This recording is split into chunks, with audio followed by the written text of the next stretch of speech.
Welcome to my tasty சமையல் ரம்யா. இன்னைக்கு சத்து மாவு கஞ்சி எப்படி ரெடி பண்ணலாம் அதை தான் பார்க்க போகிறோம். அதுக்கு தேவையான பொருட்கள் 1 கிலோ கேழ்வரகு எடுத்திருக்கேன். கருப்பு உளுந்து அது ஒரு 1/4 கிலோ எடுத்திருக்கேன். பச்சை பயறுன்னு சொல்லுவாங்க, இது ஒரு 1/4 கிலோ எடுத்திருக்கேன். இது பொட்டுக்கடலை ஒரு 150 கிராம் எடுத்திருக்கேன். கேஷ்யூ ஒரு 100 கிராம் எடுத்திருக்கேன். பாதாம் ஒரு 100 கிராம் எடுத்திருக்கேன். வேர்க்கடலை 100 கிராம் எடுத்திருக்கேன். இது சம்பா கோதுமை, இதுவும் ஒரு 100 கிராம் எடுத்திருக்கேன். ஏலக்காய், இந்த 9 தானிய வகைகள் போட்டு தான் இன்னைக்கு சத்து மாவு எப்படி ப்ரிப்பேர் பண்ணுறதுன்னு பார்க்கணும். இதை வறுத்துட்டு நம்ம பொடி பண்ணோம், பார்க்கலாம். இப்போது கடாய் நல்லா சூடாயிடுச்சு. இந்த கேழ்வரகை நல்லா கொட்டிட்டு இது கொஞ்சம் வறுக்கணும்.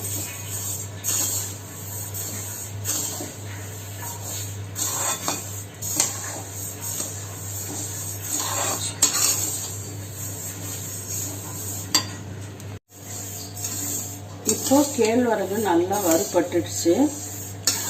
அதனால இதை எடுத்து நம்ம தனியா ஒரு தட்டில் கொட்டிடலாம்.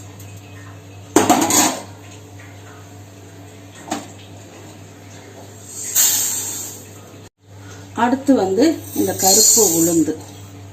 இந்த கருப்பு உளுந்துன்றது நல்ல வாசனை வர்ற அளவுக்கு நம்ம வறுக்கணும். ஏன்னா கஞ்சி நம்ம ஹாட் வாட்டரில் தான் நல்லா மிக்ஸ் பண்ண போகிறோம்.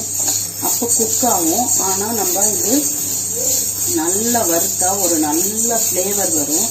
அந்த ஃப்ளேவர் நம்ம சாப்பிடும்போது நல்லா இருக்கும். அப்படி நீங்கள் சரியாக வறுக்கலைன்னா ஒரு மாதிரி பச்சை ஸ்மெல் மாதிரி வரும்.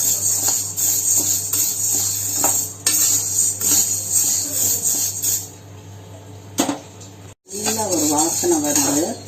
இந்த நேரத்தில் இதை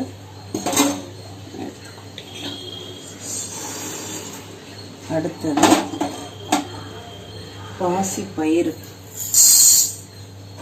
இதுவும் அதே மாதிரி தான் நல்ல வாசனை வர அளவுக்கு நல்லா வறுக்கணும். பாசி பயிரும் பாருங்க கலர் சேஞ்ச் ஆயிடுச்சு, நல்ல ஸ்மெல் வருது. இதுவும் எடுத்து கொட்டிடுறேன். சம்பா ரவை,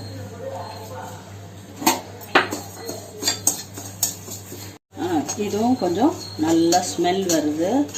இது நம்ம கோதுமையாக கூட போடலாம். இப்போ நாங்கள் இந்த சம்பா ரவை தான் யூஸ் பண்ணுறோம், கோதுமை யூஸ் பண்ணுறதில்ல. ஸோ அதனால் நான் சம்பா கோதுமையை போட்டுக்கிறேன் ரவை. இப்போ இதுவும் எடுத்து போட்டுடலாம்.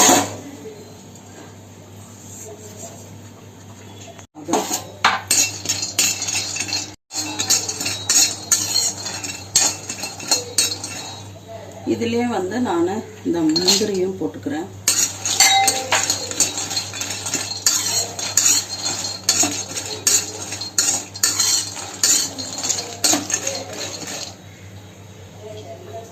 இப்போ கட் பண்ணி நல்லா வறுபட்டுச்சு முந்திரி எல்லாம். இப்போ நம்ம இதையும் எடுத்து கொட்டிடலாம்.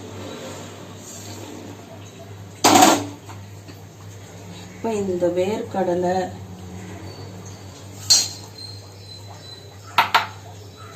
பொட்டுக்கடலை சும்மா, ஏன்னா ஆல்ரெடி இது ஃப்ரைடு தான், அதனால சும்மா ஒரு வாட்டி கிளறி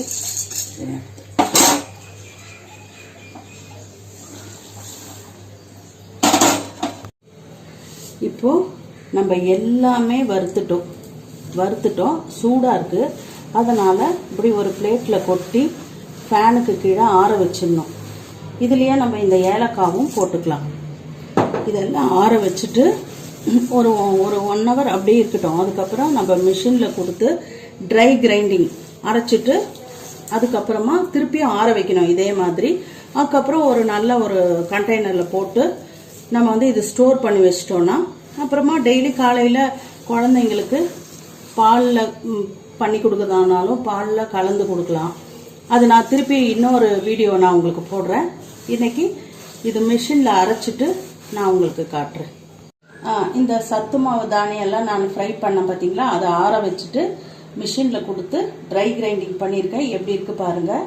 இதை வந்து திருப்பியும் வந்து நம்ம இப்படி ஆற வச்சுட்டு ஒரு நல்ல ஒரு பாக்ஸில் போட்டு அதை நம்ம எடுத்து வச்சுக்கலாம். டெய்லி காலையில் குழந்தைங்களுக்கு கஞ்சி மாதிரி செய்து நெய் போட்டும் கொடுக்கலாம், களி மாதிரி, இல்லை பால்லையும் நம்ம மிக்ஸ் பண்ணி கொடுக்கலாம். ரொம்ப சத்தானது. நம்ம வெளியில் வாங்குறதெல்லாம் இவ்வளோ ஆரோக்கியமாக இருக்கும்னு நம்மளால சொல்ல முடியாது. இது வந்து கண் எதிர்க்க நம்ம எல்லா பொருட்களையும் வாங்கி நம்மளே ஃப்ரை பண்ணி நம்மளே இந்த மாதிரி பண்ணுறது வந்து ரொம்ப நல்ல ஆரோக்கியமான விஷயம். நீங்களும் இதை ட்ரை பண்ணுங்கள், உங்கள் குழந்தைங்களுக்கு கொடுங்க. இதனால என்னென்ன பண்ண முடியுமோ அந்த ரெசிபியெல்லாம் நான் அடிக்கடி உங்களுக்கு ஷேர் பண்ணுறேன். ஓகே, இது பிடிச்சிருந்ததுன்னா கமெண்ட்ஸ் பண்ணுங்கள், லைக் பண்ணுங்கள், ஷேர் பண்ணுங்கள். தேங்க்யூ.